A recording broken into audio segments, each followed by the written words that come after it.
Hallelujah. College. Lapho Jesu ethatha imhlalakha ayihlalise ezindlini. Hallelujah. Igama elithi mhlalakha igama lami lelo. Nabanye abakhulele emgwaqeni njengami bengakwazi ukukhomba ukuthi nakhe ekhaya nakhula ngihlala khona. Ngamazwi eBhayibheli kuthiwa labo bantu imihambima, kodwa uJesu waseNazaretha uyakwazi ukuthatha abantu abanjalo abahlalise ezindlini. Ngiyabingelela ngalawo mazwi. uJesu uyinkosi, uJesu ngumsindisi, uJesu ngumlulamisi. Mawuhlangane naye ukhubazekile kakhulu, into ekhubaza abantu bazalwane isono. Noma sikukhubaze ngayiphi indlela, futhi busubuneshwa masikukhubaza usuthi uyaqona.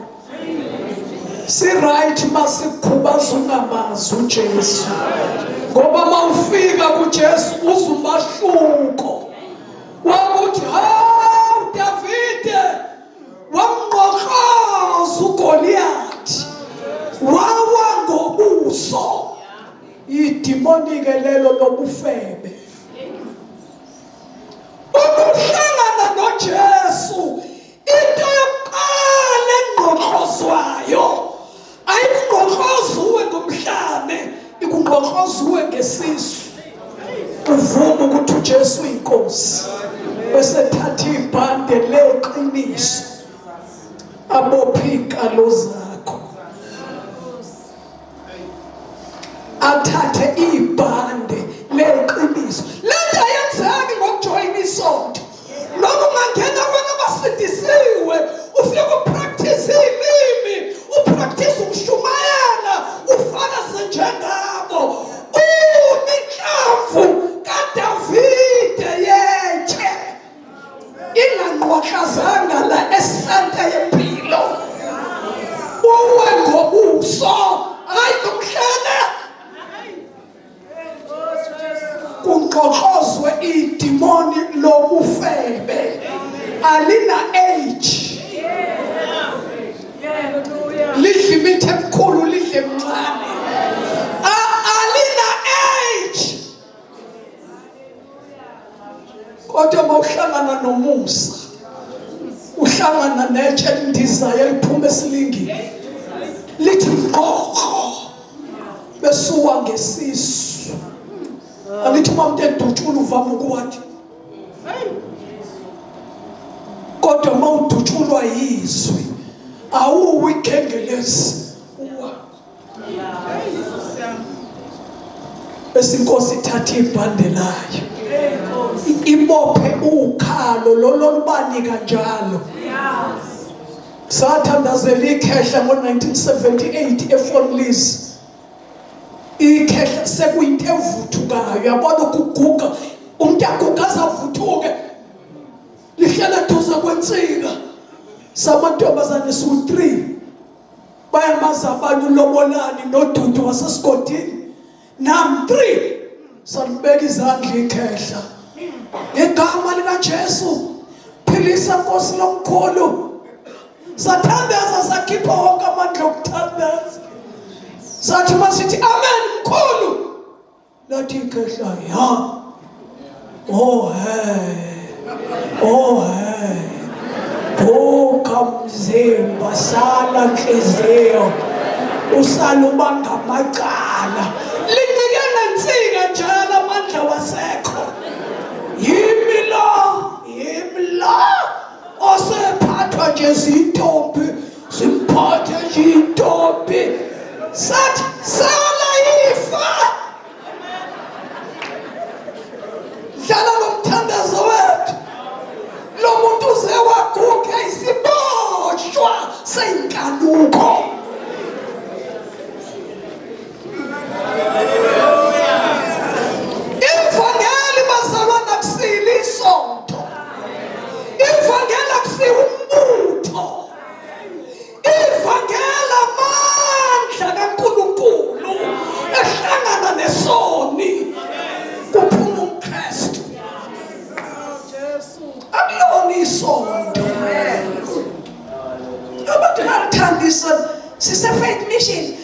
asisekho sesiku revival sesiyekile sesisembuthweni ayisekho sesikwamazibuko.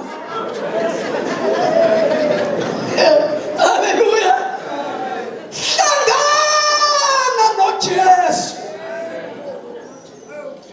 uJesu mayekhulekela ibandla kuJohane 17 uthi kusiqalela ukuthi sibe nokuphila okuphakade. Uyachaza ukuthi ukuphila okuphakade yilokhu ukuba bazi wena uNkulunkulu wedwa oqinisileyo noJesu Kristu omthumileyo. Kanti ukuphila okuphakade yini bazalwane? Kanti ukuphila okuphakade yini? Ngibona ngathi baba ukhumbu uyangisiza lapho kuJohane 17 baba lelo verse nje obuzohlala la uhlale size sizunge sibhokisi lakho la sithi ulalu nokuphila okuphakade kanti ulalu kwamazibuko. uJohane 17 verse number 3 yini ukuphila okuphakade okungatholakali nakolulodwa uhlobo lwenkolo engaphansi komthunzi welanga. Ukuphila okuphakade kutholakala kuJesu. Yini ukuphila okuphakade? Akusikho kuba kwamazibuko. Ukuphila okuphakade yilokhu ukuba bazi wena uNkulunkulu wedwa oqinisileyo nomthumileyo uJesu Kristu. Ukuphila okuphakade, ukuphila ungasayi kufa, ukwazi uNkulunkulu yedwa noJesu Kristu amthumileyo. Hayi ukwamukela uJesu, ukumazi.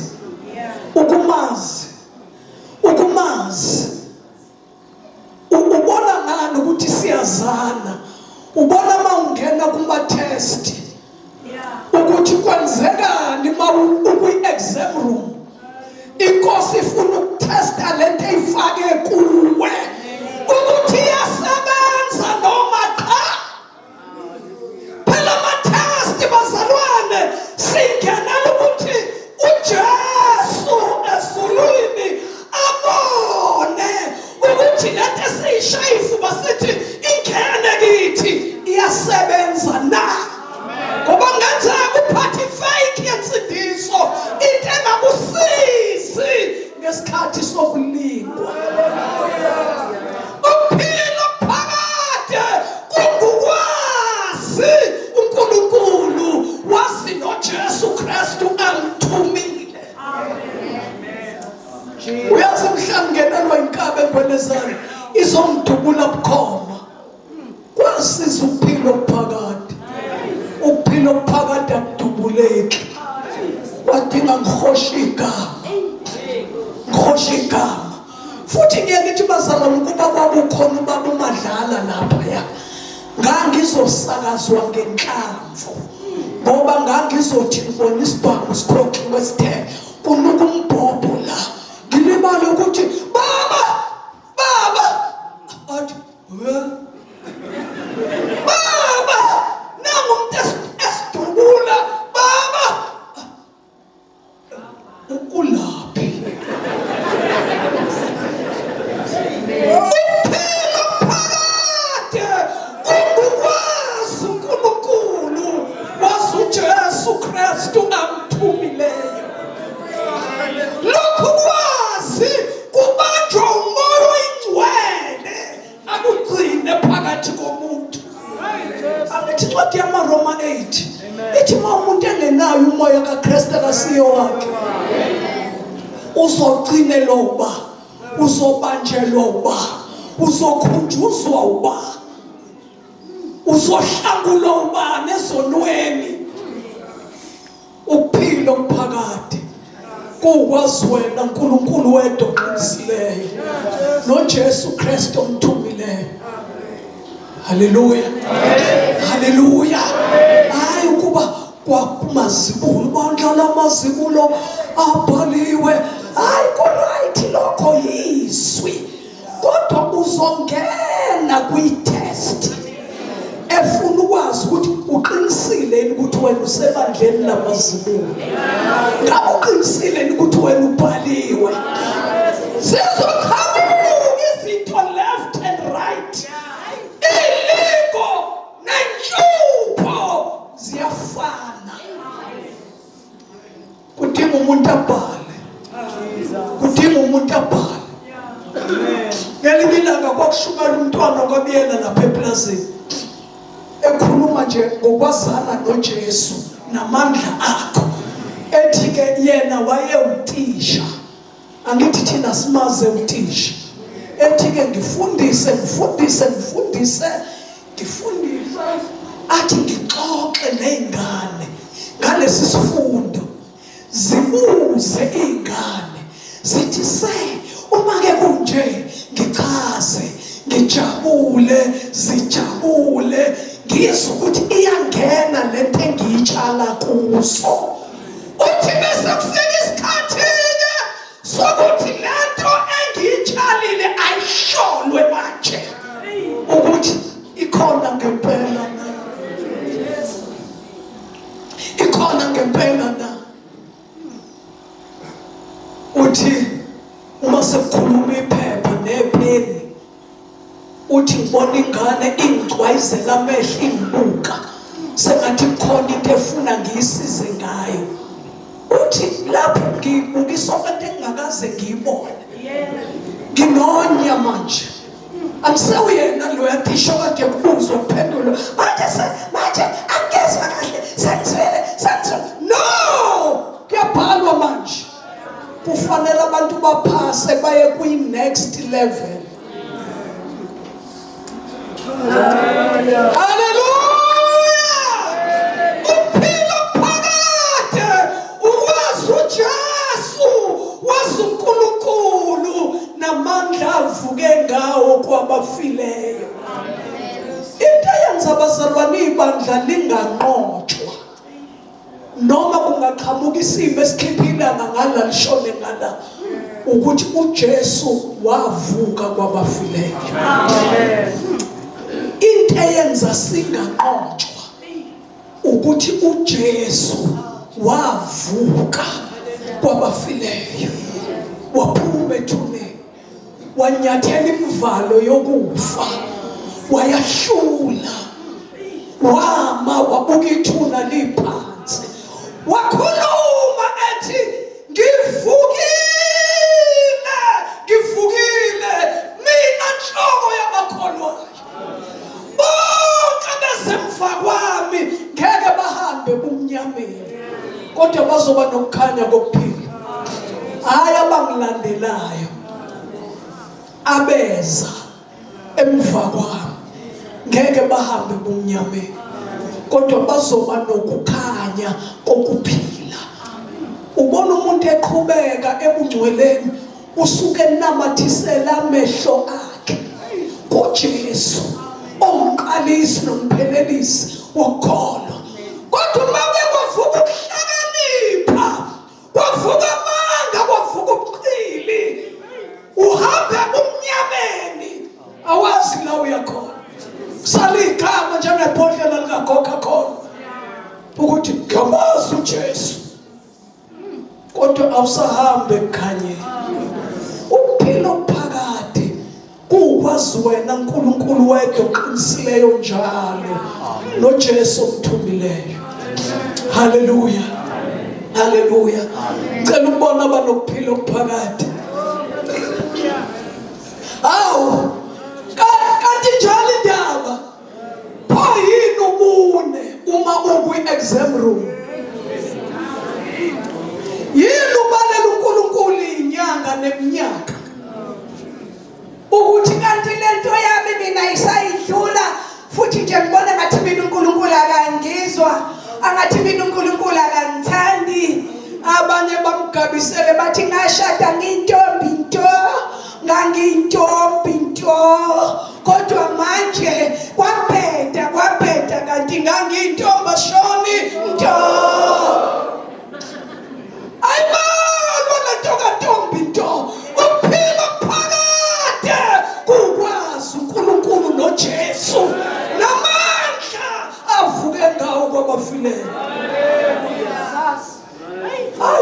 nje iminyaka ngaqeda nini esikoleni angisebenzi. Ongikhombisa ivesi elisho njalo. Mina ngiyazonda uma umthetha akasebenzi enezandla ezineminwe ewu-10. Awusebenzi nani? Hayi mina ngisho unezandla ezineminwe ewu-10 kodwa uthi awusebenzi. Angithi ufika la emhlabeni usuke ubambile uthe ubambile into ozophila ngayo. Ingane mayizalwa idedele isuke ifile. Mayingane iphila izalwa ithemba. Hallelujah. Amen. Ngisebenzi. Ngino-degree kodwa nje ngisebenzi. Sekuthule lokho. Qale ngakingena phambili. Okay. Hallelujah. Angisebenzi. Nokuzinga lokukholwa kwami seliyehla. Ontanga yami oklasmata wami sebahamba ngeyimoto sebathenga imizi. Mina ngisebenzi. Unabelunga bawu-10. Buza kuJesu. Wangiletha la emhlabeni ufuna ngenzeni. iBhayibheli lami lithi uDavide selikhonzile icebo esizukulwaneni sakhe. Waqondanisa nje ukuthi ngila emhlabeni ngizokwenzani. Ufuna ngenzeni inkosi. Uyawuzwa umlando wakhe nokuzaleka kwakhe. Akekho umuntu owahlukunyezwa njengoDavide. Esingelwa ukhoma, egwazwa ukhoma. Kodwa kwasho ukuthi ngeke umkhonto umenze lutho. Lithi iBhayibheli lami washalaza kabili phambi komkhonto ngoba waya-understand icebo alilethelwe emhlabeni. Icebo likaNkulunkulu aligwazeki, alidubuleki. Akekho umuntu olala ethuneni necebo likaNkulunkulu engalifezanga. uDavide esekhonzile wakhonza icebo likaNkulunkulu esizukulwaneni sakhe. Wathi mayiqeda walala ubuthongo. Uyozufa ufuna ukuqashwa kwaFandameva. Hayi ngixoxela ezintweni zonke.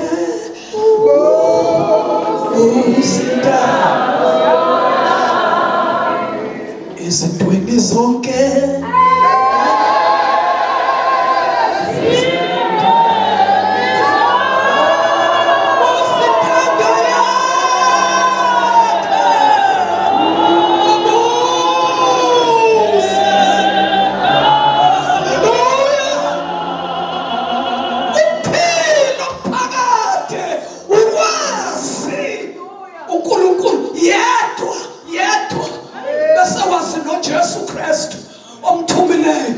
Wazamandla avuke ngawo kwabafileyo. Haleluya. Uyabona ukuphila phakathi kwenza ngingaphelele ngwelezane ngo-203 ngoba angaqedi ukukhonza icebo. Hayi angikaqedi ukukhonza icebo esizukulwaneni sami. Hayi bazalwane, mangithi nje amen ngiqeda ukukhonza icebo, hayi ukuthi ngiyafa ngilala ubuthongo bese ngiyekhaya. Haleluya. Ayikho into engema phambi komuntu oqonda icebo likaNkulunkulu ngempilo yakhe. Ngixoxile ngesibhamu. Uyinkabi ingene phakathi ekamelweni engwelezane nje umama uMngomezulu kade efakaza ngihlala kasisi wakhe. Yavula yakhanyisa ugesi ukuze ingangeji kanti ikhomba ngenganono, ikhomba umuntu wecebo. Waparalyze umuntu washawa istroke yalokhu iphethe.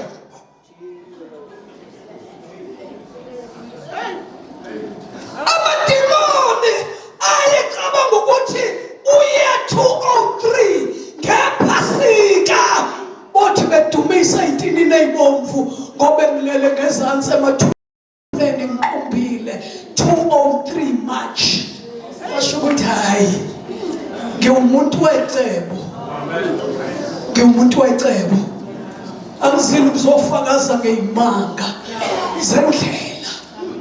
Inkosi iTestament eyibeke kimi ukuthi isebenza ngempela na. Noma ngigudu kuyitshela abantu akimina imsebenzeli. Hallelujah. Imfakazi ukuthi ophongolo ophongolo bazalwane. Imdumisa njalo uJesu ukuthi umsebenzi kaNkulunkulu uyaqhubeka. Kuyazalwa abantu becebo baya understand ukuthi bezelani kuJesu babhizi bazala imphefumulo. Hallelujah. Kodwa ngidlulile emazulwini adumayo. Aduma kuqhamuka ogesi kusuka amarufu. Itende libe u7 pieces. Libe u7 pieces. Abazalwane base Faith Mission beze bangone bathi fisa kuphi goduka neingane goduka bathi isophongolo la. Kwafika enye indoda eyayihlala kamzalwane yathi liphi itende akulona lele phansi namaphisi lije. Ngathula ngangayiphendula yathi singabasenkandla thina sinkathisho ophongolo thina sincindele ingebhezini zamakhanda befundisi. Bathi abazalwane hamba fisa kuphi thatha ingane hamba. Kwasho ukuthi umusa kaNkulunkulu ukuphila okuphakade okungathathwa izulu. Inkosi ayikasho ukuthi angihambe ngibuyele nombiko ukwehluleka ukuthi kudume izulu kwaxephuka itende ngakho sengibuyile. Hayi bazalwane kwadlula uKhisimusi saye izitolo sayofuna inalithi zeyicathulo sayofuna intambo zeyicathulo lathungwa itende 5 days. On the 6th day laphakama. Akekho ozolihambisa ukuphila okuphakade kungakasho. Laphakama. Uma kudlula lesisimo ngakusasa kwasa isihlahla engiphake phansi kwaso sigcwele izibungu ezibrown, ezinye zinamakhanda abomvu, ezinye zinamakhanda amnyama, zinoboya zu2 centimeter. Ikharavani yayi-brown ungaboni ngisho amasodo. Ilokhu ngifutha ngetarget ngihlezi nengane. Uma ngiphume ekharavanini ngiye etendeni nginyathela izibungu engathi ngihamba carpet. Etendeni zigcwele. Ugogo uBi waseDandi yamthuma inkosi wathi nje ngizothandaza elaletendeni elincane zucarpet. Kwathi makuphela inyanga labuya izulu labuya laduma ladla umuntu. Anikhephukanga ngitende manje laduma ladla umuntu. Bazalwane ngakusasa kwakungathi kufika umshanelo waphezulu wayishanela kwakungekho ngisho efile zahamba zonke. Glory be to God. Uphila phakade ukwazi uNkulunkulu wazi uJesu Kristu emthumile wazamandla avuke ngawo kwabafileyo. Uphila okuphakade lokho. Hallelujah. Hallelujah. Angithi uNkulunkulu ezoyivivinya lemfihlakala ibekile ukuthi iyasebenza na. Sonke sebenza na. Akunquni isikhathi lapha ukuthi ivivinyo zakho sizothatha isikhathi esingakanani. Yeka abantu nansi inkosi. Yakabantu mawufunda incwadi kaTimotheo wesibili wokuqala chapter 2, ngithanda ukuthi ubaba ngifundele lapha la ukuthi nje lokhu kuhle kuyabongeka. Maka Timotheo wokuqala chapter 2 verse 3. Lokhu kuhle kuyabongeka emehlweni kaNkulunkulu umsindisi wethu, othanda ukuba abantu bonke basindiswe bafinyelele ekulazini iqiniso. Hallelujah! Makukhonolele duze kwakho umthinte. Imnandi inkonzo yoma bafike ebusuku bakhonze kuze phakathi kobusuku balali abelodwa bavuke bakhonze inthatha baqede bakhonze bese ziyasha ubuthongo. Hayi ke kuvuselelweni yakusihlwa ngayizo besiphaphe besonke. Hallelujah. Lokho kuhle. Uma iBhayibheli likhuluma ngento enhle, likhuluma ngokuba abantu basindiswe, hayi abantu basonde. Amen. Bazalwane, hayi abantu basonde. Ngicela ukuphinda kuJesu. Akekho umuntu owasindiselwa ukuba yimember yesonto. Ukwehla kukaJesu ezulwini wehla ngoba umhlaba uhlubukile kuNkulunkulu. Into ezoyenza uJesu ezweni ukuthi izwe libuyisane noNkulunkulu ngoJesu. Lizobuyisana kanjani uma basindisiwe bebhizi besonta? Base babange nezikhundla bakhulumane baxokozele. Ithi iBhayibheli lami manje nomsindo nilumana. Nenzana njani? Nilumana. Basobhali ningaqedani. Yasibazalwane nje uNkulunkulu esebenza wonke umhlaba. Ngithola ingcingo mhlawumbe qhamuke eMpumalanga le komkhonyana uMgidi nobaba uMashiko namakhosikazi abo. Manje la ngingene kuYouTube ngasizakala mama ngingatholwa ukukhonza la eMpumalanga. Kwezinye izikhathi bazalwane ngikhuluma iqiniso ngiye ngibe namahloni ukuthi endaweni ethile kune branch phuthuma khona, ngoba ngisuke ngazi ukuthi lapho ke kunuka ukufa, into yokuphila ayikho. Kunuka ukufa ke lapho. Bawuza umuntu ethintwe yizwi efuna ukuphila, ubuza ukuthi endaweni engingakuyo ngizotholaphi ukuhlanganyela iqhubekele indaba ngiyizwa ngivele ngigcwala amalimi ukuthi khona ibranch lapho ngokuzoya angaphinde ngifonele. Kodwa uma befona eGauteng, mama ukuphi ngiseGoli, kuphi neGoli asho ngithi lo mlilo ukhona uyazi eFosloras.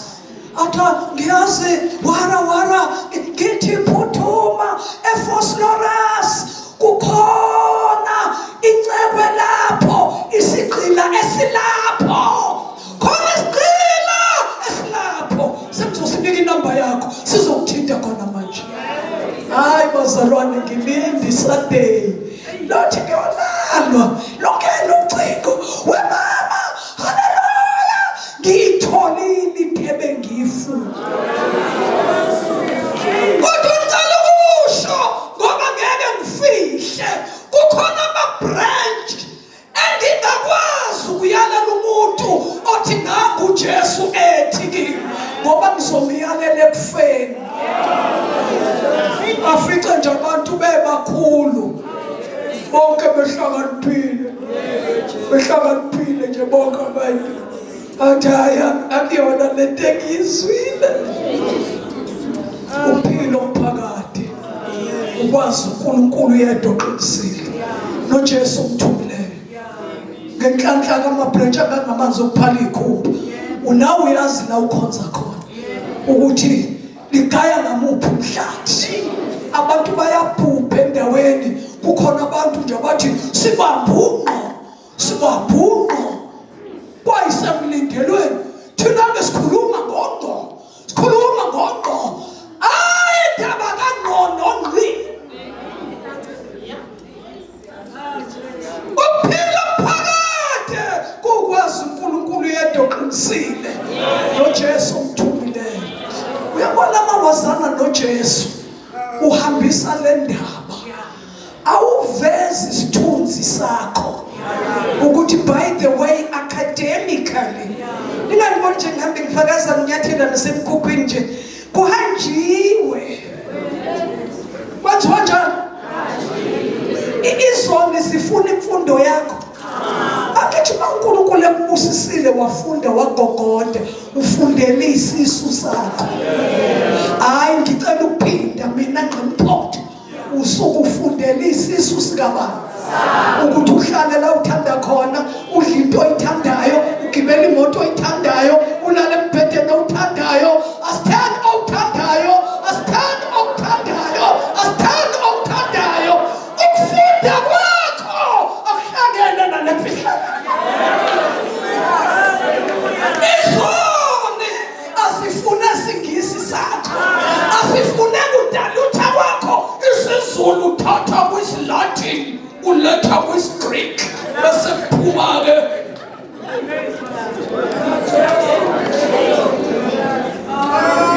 khona umhlabelele sasuhlabelela othi bayafa abantu bayafa abantu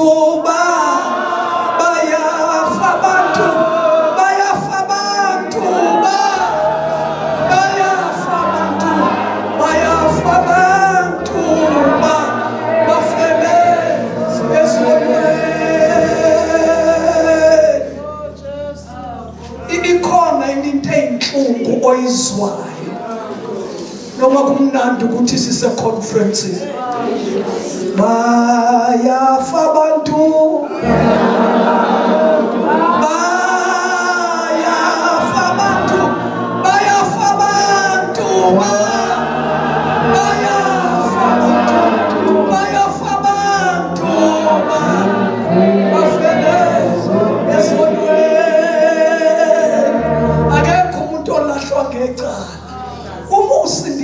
wahlangana kahle noJesu funda phela ukuqhubeka umuntu osindisiwe udinga finyelele ekwazini iqiniso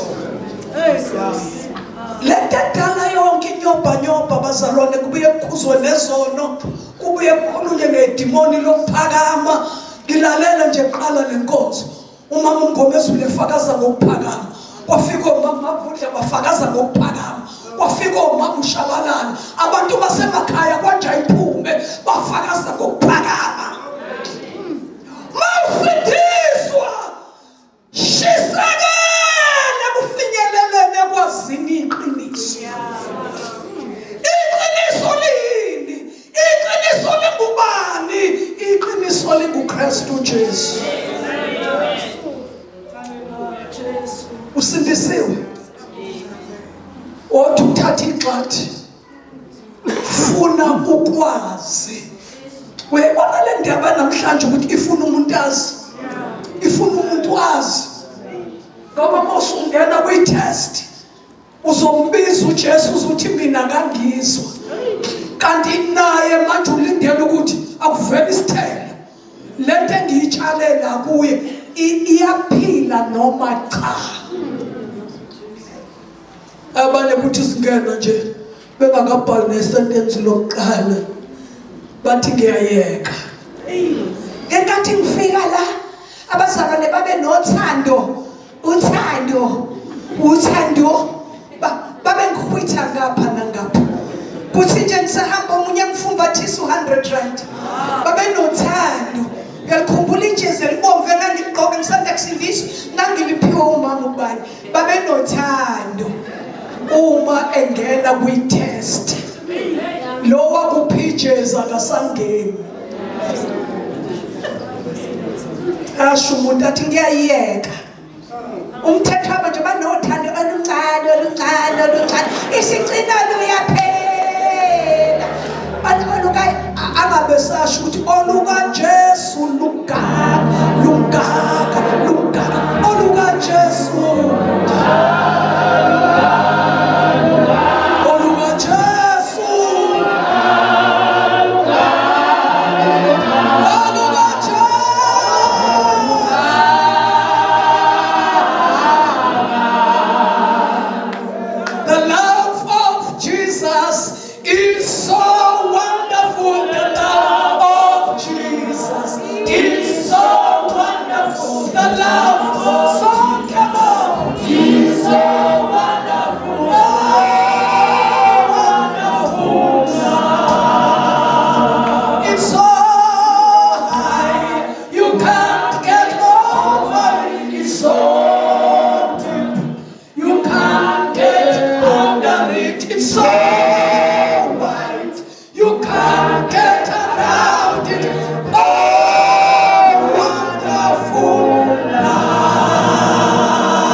ithatha izinto ezingelutho ayithintithe ayiphakamisa injongo yakhe ukujabhisa ujabhisa lesesiwutho athatha izinto eziziwula ayiphakamisa iwula imifunda nje injongo yakhe ukujabhisa okleva lapha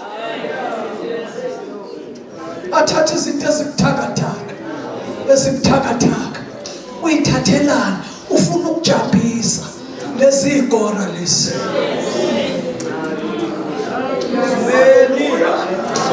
haleluya usuku nesibusiso mawufika kubazalwane bangakugoni ngempela nje uzofunda ukubhala ukuthi ubani owake kuJesu uJesu waseyamgona kwakusukuma isishosha kuJesu sethi shosha ngiyakulandela to Jesu phinde muva hambe uyibonakalisa kwabangeni uJesu akazange wothe muntu wayazi ukuthi uzowodwa uthando lwakhe hayi noma emaqeleni uthando lwakhe uzoluzwa lubuzungezile kanti futhi ube nokuphila okuphakathi wazi uNkulunkulu yedwa oqinisile noJesu Kristu amthumileyo lokhu kuhle kuyabongeka emehlweni kaNkulunkulu umsindisi wethu othanda abantu basindiswe ngicela abasindisiwe hayi indlu yokeke alright mase besindisiwe bafinyelele ekwazini iqiniso umuntu bazalwane ofinyelele kuJesu awufiki uqede sifinyelela njalo sisuke enkazimulweni siye enkazimulweni sisuke emseni siye emseni. Injongo yethu ukuba sifinyelele ukulazi iqiniso. Uyabona ugogososobala njengoba wayemukela uJesu nje sikwakhe kusaphila umyeni wakhe ethi esaba uShandu ethi khwasha kanti uShandu uzohamba adlule emhlabeni umama uMbatha akathenge fika nje bazalwane wayeka amaphilisi wayeka uthatha igxathu ukuthi inkosi sengikhona Nkosi sihlangene sesisendlini yakho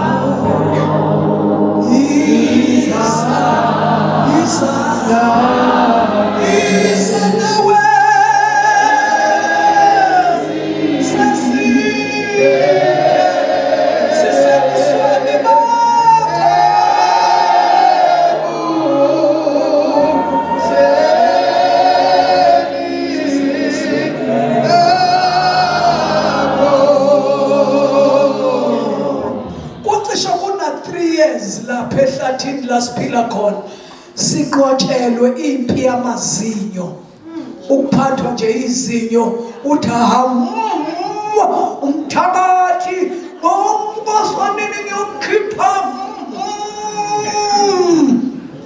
nami bazalwane ngifinyelele kuleli qiniso sengilapha zenzekile phela indaba sengilapha empilweni yami uNkulunkulu wathuma ugugu ukubheka esuke equthu wafika wanika ithuba nje lokubingelela kanti lengane sihambe yahamba yaze yafinyelela eqinisweni lokuthi izinyo ladalela ukuthi sidle ngalo sihlafune ngalo sihleke ngalo sikhulume yabo singathi yabo sikhulume alidalelwanga ukuthi lisiqaqambele ngoba inhlungu zihlale emahlombe Nkosi uJesu. Haleluya.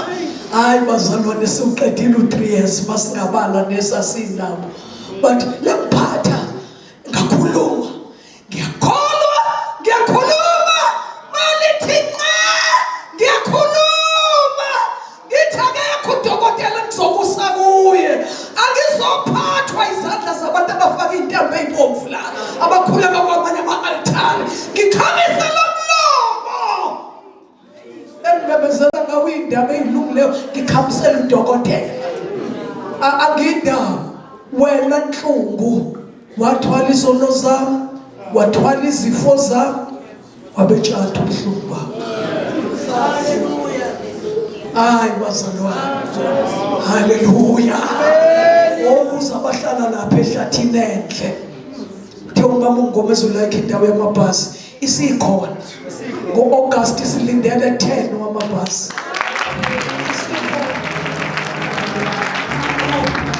asikodwa bazalwane ungoka Jehova umhlaba ngokugcwala izwe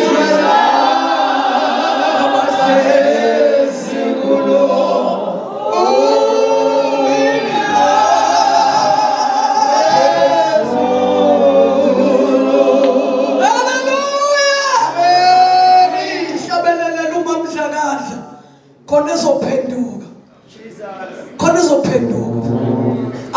senibhekile nje ngo-August ibhasi eqhamuke Friday manje hayi umidi ibhasi kamfundisi ngikhathele asitheni sikhathele ikuru kamfundisi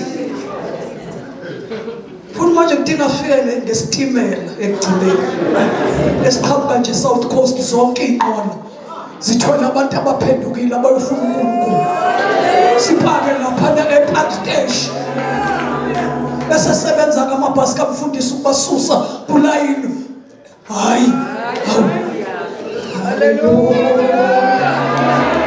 ulalumaka ukuthi umhlaba kaJehova angenza ukwandisa isikhathi indawo yamabhasi is available ikhona asewufika nje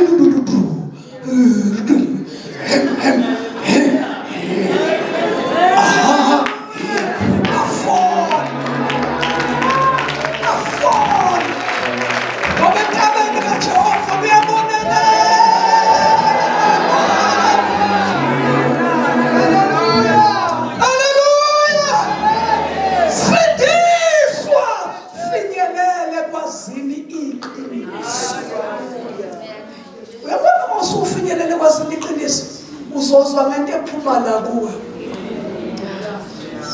Umuntu ofinyelele kwasini iqiniso le ngobo yophutha ayikhiphi noma yini. Ushesha itshela ukuthi hey angeni la ngizingcolise. Hallelujah. Amen. Hallelujah. Sofunda incwadi yokugcina. Hlale phansi. Incwadi yabahluleli. Isahluko sika 9.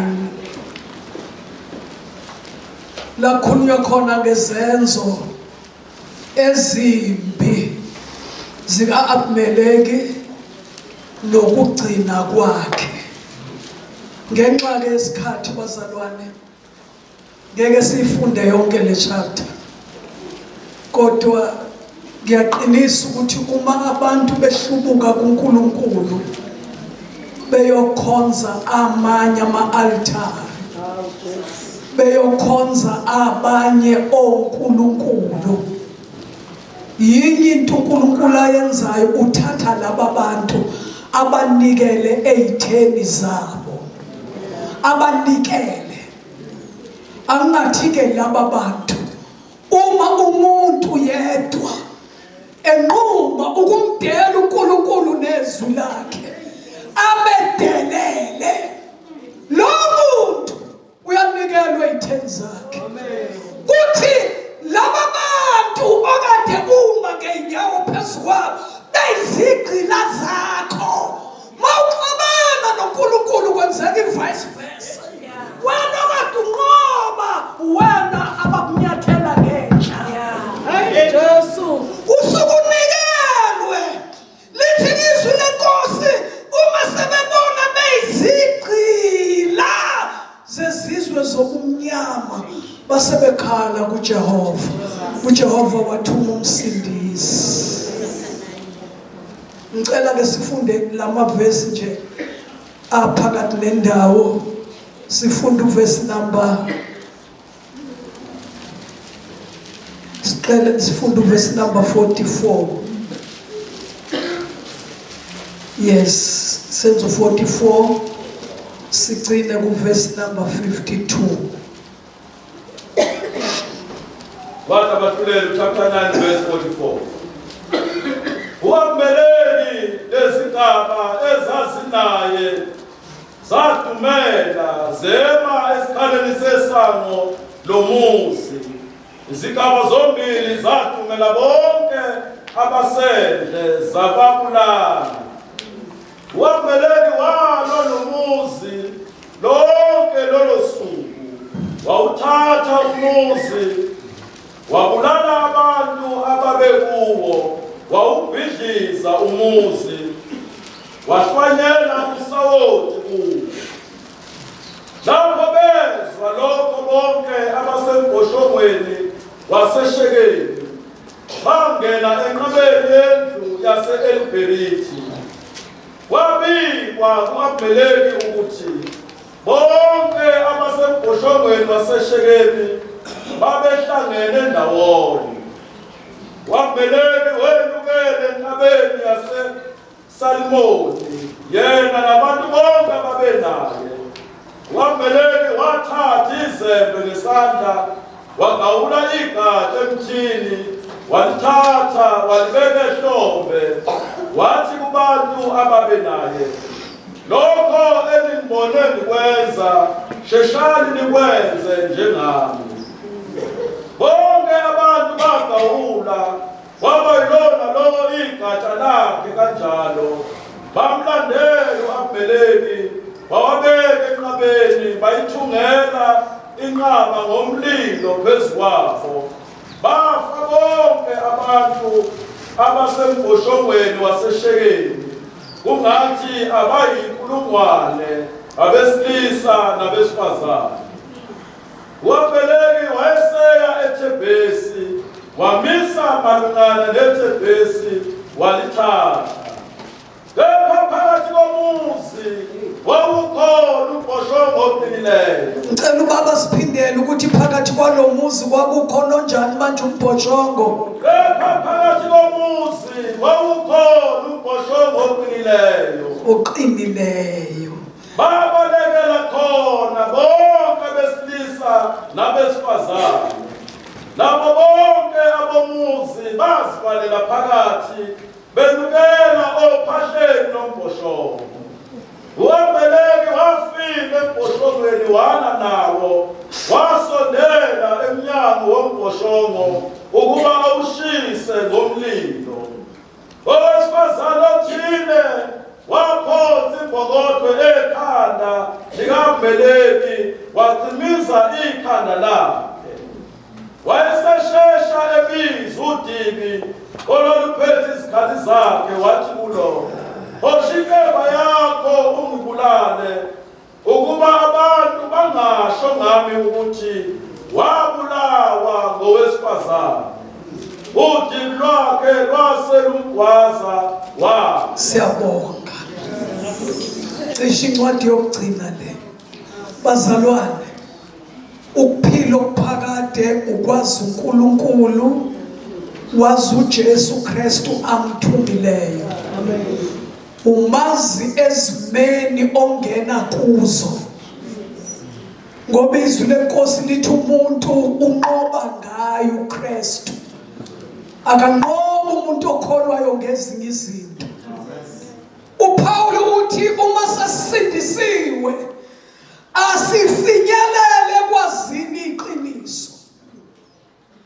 Lana sibona abantwana bakwaIsrayeli beshubukile kuNkulunkulu bemcasulile wasebanikele izitheni zabo zababulala.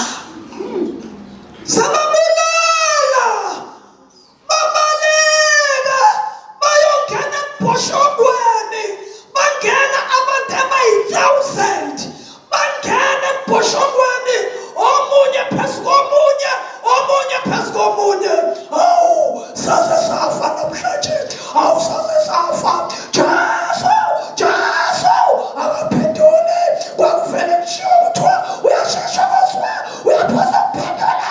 Hayi musukunyathela wena, hayi wena musugcinela ikhanda isinyakanyaka emboshongweni. Wafika uAbimeleki wathatha izembe lakhe washona ehlathini wagawula igatsha wathi kulaba abamlandelayo, lokhu akubona ngikwenza kwenzeni nani? Hayi bazalwane, amadoda namagatsha wazungeza umbhoshongo ababecashe kuwo. Ngicela ukuchaza ababecashe kuwo. uAbimeleki wawuthungela ngomlilo, basha banambitha isihogo besesemzimbeni. Kwabika ukuthi 1000 yabantu besilisa nabesifazane uAbimeleki ubabulele. Laba bantu bayisizwe sikaNkulunkulu, yili ibandla labasibuko leli. Waphinda uAbimeleki wabona ukuthi ukuhlasela kwami kuyamsebenzela. Wayiphaka impi, wayisetha kahle, baphinda. Kuthiwa-ke manje kwakukhona omunye umbhoshongo oseThabhesi, kwakumbhoshongo oqinile. Base beyangena phakathi, akushiwo-ke inamba la ukuthi babe bangaki. Bangena bawoleleka. Nansi into abayenza sesithandaza, abangenanga bahlala lapha ya. Balibala ukukhala ukuthi unganyatheli wena. Hayi, bathi mabengena baphakamisela amehlo abo entabeni, abangayibambezela, bakhuphukela ophahleni. Kanti khona umuntu wesifazane oyedwa okhuphuka esidwa, uphethe ibhokode, ukhuphuka kanzima, liyasinditshe. Kodwa ilona esinqoba ngalo. Umekhuphuka akaphangi iThabhesi njengabanye, yena ikhona into ayigodlile. Uyakhuphuka ngoba imikhondo yabalungileyo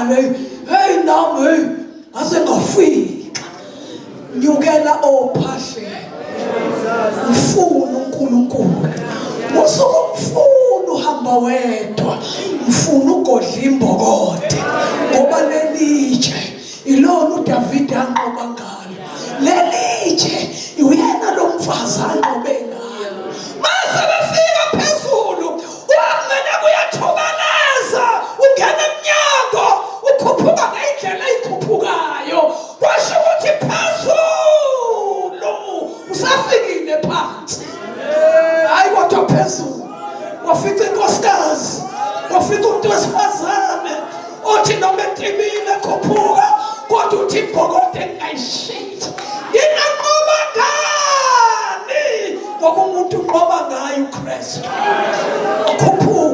wakhuphuka ungameleki nokuphakama kwakhe uyaphakama indoda alulekwa akekho nomcebisa ukuthi hayibo ubabagada abantu besifazane ungabe khuphuke kahle bayigozi washo ukuthi ubani ongakhuluma noAbimeleki ngoba abantu abadinga bezwe ngaye nje wakhuphuka waqondana nomnyango ayiseza umuntu wesifazane nobuthakathaka bakhe kodwa uphethe into engekho buthakathaka weza lokuyafutha ngolaka wayidedela imbokode yathi sayicafa uyabona uma uphilizeke kahle ekhanda uchopho buphuma ngamakhala kodwa kwasho ukuthi maye nomefa uphakama wathi phuthuma nobasket wami wokuphakama wali udibini wami ngikwaze ukhuluma ubukhopho sebuphuma ngamakhala nangey'ndlebe ngikwaze ngife ukuze kungashiwo ukuthi ngibulewe kwaze